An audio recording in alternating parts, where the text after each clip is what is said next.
Hello there, boxing fans around the world. Thank you for joining me once again here on Talkin' Fight for another episode of Boxing News today. Quite a few stories to go over, and I think we'll just start off with a brief little result out of Australia in an IBF light heavyweight eliminator. Unbeaten IBF number 14, Malik Zanad, 22-0, 16 knockouts, won a 12-round majority decision over IBF number 4, Jerome Pampablon, who you might remember I told you all about last week. 18-1, 11 knockouts. And Zanad now becomes the mandatory IBF challenger for the winner of the undisputed clash between Artur Beterbiev and Dmitry Bivol, taking place on June 1st. And those names might come up in this upcoming episode. But before we get to those particular names and others, let's talk about Ryan Garcia's dad for a sec, Henry. Henry suspects that Devin Haney might have broken his jaw in his loss to his son, Ryan Garcia, in that fight that took place in Brooklyn, New York. Henry says that Devin, now 31-1, is still in New York. He thinks he's in one of the state's hospitals, having his jaw injury tended to. Haney's jaw was badly swollen on the left side, it was seen and noted, and blood was coming from his mouth. Henry feels Bill Haney should have stopped the fight in the 7th round to protect his son Devin, who was dropped and pummeled by Ryan in the round. It got worse for Haney after the 7th, as he was taking a beating from Ryan from rounds 8 through 12. Said Henry Garcia, that Haney era is gone. It's going to take a while for him to recover, and yes, indeed. It could take a while before Haney returns to action. It's going to be hard for him to fight, come back from this loss. His confidence certainly be gone. And top fighters at 140 are going to use Ryan's win as a blueprint to follow. So let's move along from the Ryan Garcia, Devin Haney clash. Let's talk about a couple of super welterweights who I mentioned the other day who might be fighting in Los Angeles on August 3rd. I had mentioned that Vergil Ortiz, 20-0, and Tim Tysyu from Australia, 24-1, are reportedly planned for that undercard taking place August 3rd in LA. It's all contingent on whether the deal can get done between the headliners, who would be Terence Crawford, 40-0, 31 knockouts, who we hope will face WBA's super welterweight champion Israel Madrimov. He's 10-1. So if that card can be sorted out, it will be sorted out to take place at BMO Field. No, that's called BMO Stadium over in LA. And but first, Ortiz must get by Thomas Delorme. Takes place. Actually, it might have taken place, I think, before proceeding to face Tysyu. Oh no, that's coming up. That's coming up in a couple of days. Luis Ortiz. Vergil Ortiz, Thomas Delorme. That's the co-main event alongside Jose Ramirez returned to action, by the way, against Frances Barthelemy, taking place in Fresno, California. A press conference is about to take place to confirm Terence Crawford Madrimov fight, and the event will signify the first American foray of Turkey Al Sheikh, the chairman of Saudi Arabia's General Entertainment Authority.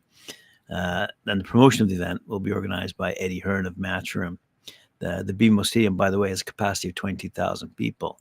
So it should be a pretty good fight indeed. I also mentioned, and I'll just bring it up again because I think it's funny, but if that fight's to take place, if it's going to get announced, also on the undercard, we expect to see Jarrell Miller and Andy Ruiz fight as well. So we're looking forward to that, without a doubt. All right, let's have a quick look here and see what else is going on around the world. Speaking of Eddie Hearn.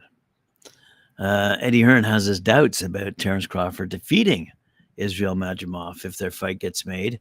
Eddie feels it's a mistake for fans to assume Crawford will defeat Madrimov because he's facing a different kind of beast from anyone he's faced before during his 16-year career.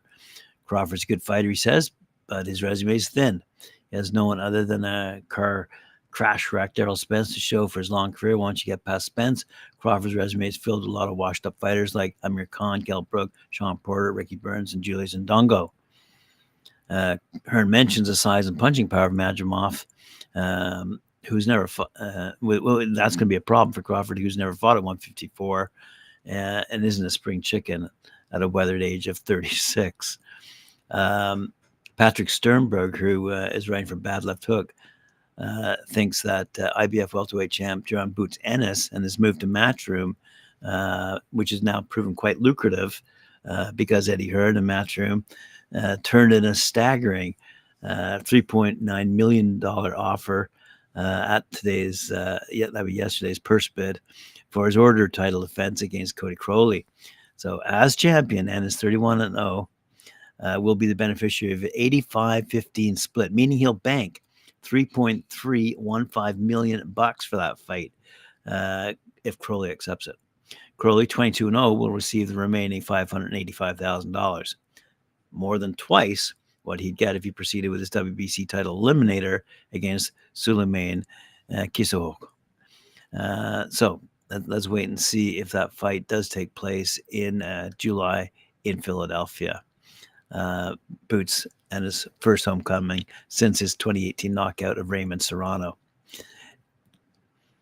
Eddie Hearn doesn't stop there. Matchroom promoter Eddie Hearn believes his fighter, Jaron Boots Ennis, is the guy that will give Terence Crawford his first defeat if WBA junior middleweight champ Israel Madrimov doesn't do it first on August 3rd in Los Angeles.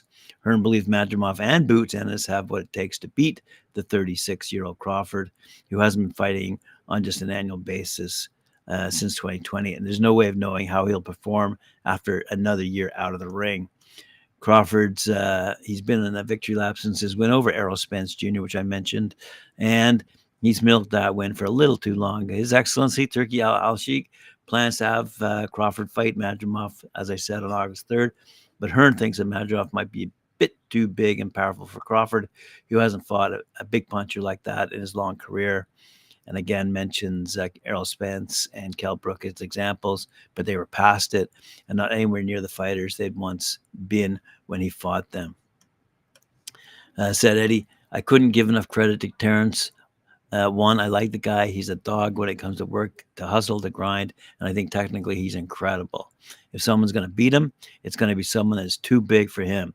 Israel Madrimov, or it's got to be someone that can match him, and Boots Ennis can match him. Don't get me wrong.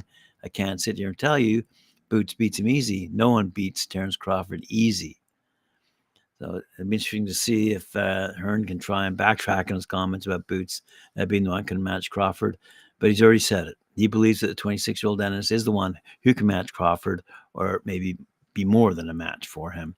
Some boxing fans, by the way, think Crawford has a better power than Boots, but even if he does, it's not a huge difference. Boots is a much younger fighter in his mid-20s, and he stays busy training daily when he's not fighting. His youth might be too much for Crawford, who seems to be doing the minimum with his career now, with his one fight per year part-time action. Hearn concluded, eventually, we're going to find someone to beat him. It might be Israel Madrimov. It might be Boots Ennis. Crawford's pound for pound all-time great. I think he gets all the big fights that he craves. All right, let's see what else is happening. Oh, it doesn't stop there. Chris Williams on BoxingNews24.com reports Terence Crawford's fight on August 3rd could be his last hurrah against the hard-hitter WBA junior middleweight champ Madrimov. This fight could be Crawford's swan song unless he finds a working time machine. Sorry, another great quote here. This fight could be Crawford's swan song unless he finds a working time machine to send him back a decade. Them lightning fast legs that Crawford used when he was younger to escape punishment are gone. He's 36 now and facing a young killer with Golovkin-esque power, and this isn't the type of guy that an older guy like Crawford can afford to go to war with. Madrimov is easily the bigger puncher in the 154-pound division, and I think you can argue that he hits harder than fighters at 168 like Canelo Alvarez. Wow. Let's conclude quickly here. Crawford's quicksilver footwork ain't nowhere to be seen, and fights like his feet are stuck in waist-deep quicksand. Wow. What we've seen lately is Crawford forced to trade heavy shots with his opponent and would defend on his counterpunching. The only way he wins now is by outpunching his opposition, and a big factor is why he's still winning is his low-level competition. Crawford has been very calculated in his choice of opposition since 2016. So, very simply, Madrimov is Crawford's kryptonite. He says Israel Madrimov has the kind of power that can punch holes through a brick wall, and he's still young at 29. He's easily the biggest puncher that Crawford has ever fought in his 16-year professional career.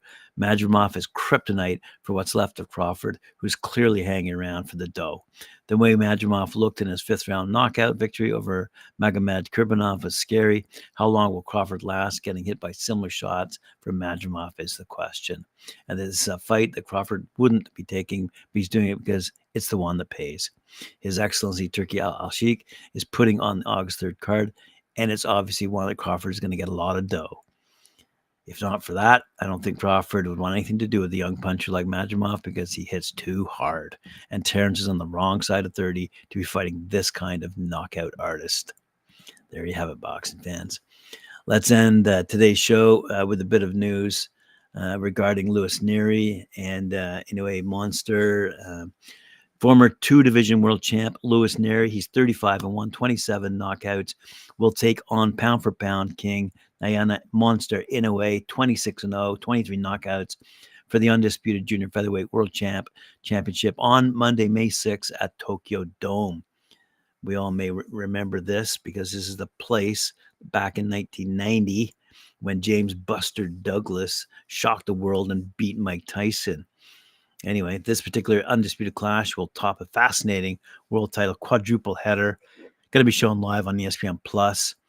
And following a recent training session in El Paso, Texas, Nery has revealed his belief about the upcoming bout against Inoue, and it'll be the main event, obviously. In the co-feature, Jason Mayhem Mahoney, one of my favorite fighters out of Australia, 27-2, 19 knockouts, will defend his WBO bantamweight strap against Yoshiki Takai. He's 8-0. Takuma Inoue, 19-1, will defend his WBA bantamweight crown against former world title challenger Sho Ishida, 34-3. With Seigo Yuri Akai, 19-2-1, risking his WBA flyweight world title against Taku Karahara, 13-1, in a rematch of their 2021 encounter. Nery's only defeat came against Brendan Figueroa, but he has recovered well, winning his last 4 fights with a tough split decision triumph against Carlos Castro and an impressive second-round knockout last time against Florian Saludar. He was also involved in an entertaining slugfest in early 2023 against Azat Hovhannissian. Monster, anyway, 4-division champion, destroyed all comers throughout his career thus far. He destroyed Stephen Fulton and most recently defeated Marlon Tapales. So we're looking forward to that upcoming fight very soon. Nery had this to say: it's the highest stage one can reach as a fighter. It's like soccer players who prepare their entire lives for a World Cup. It's the same thing. This is bigger than a world championship. It's 4 belts. It's undisputed. So there you go. Nery spoke about wanting to fight Inoue and how he sees weaknesses to exploit. He said, I've been wanting to fight him for about 3 years now. Unfortunately, or fortunately, depending how you look at it, the opportunity has come, and we're taking it seriously. He's an elite fighter. He's among the best fighters. He's fast. He's strong, but he has weaknesses, and he does take some punches. I'm the only one who can beat Inoue because I have good power. I can take punches. I have heart. I'm willing to die in the ring. I'm a fighter who, above all, is a brawler. I like to brawl in the ring, but I like to counter as well. If the fight allows for it, and if the fighter and style allow for it, then I do it. I adapt to whatever style of fight. I'm going to get the victory. Good for him and good for boxing.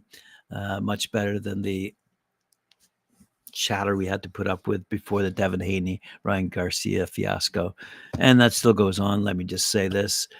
He's been called out by Tim Bradley as being a cheater, Ryan Garcia, that is, in this whole weight kerfuffle. Let's not go there. Let's end on a happy note. Remember to like, share, subscribe, hit that notification bell, and we'll see you again on talkinfight.com. Thanks very much for joining me.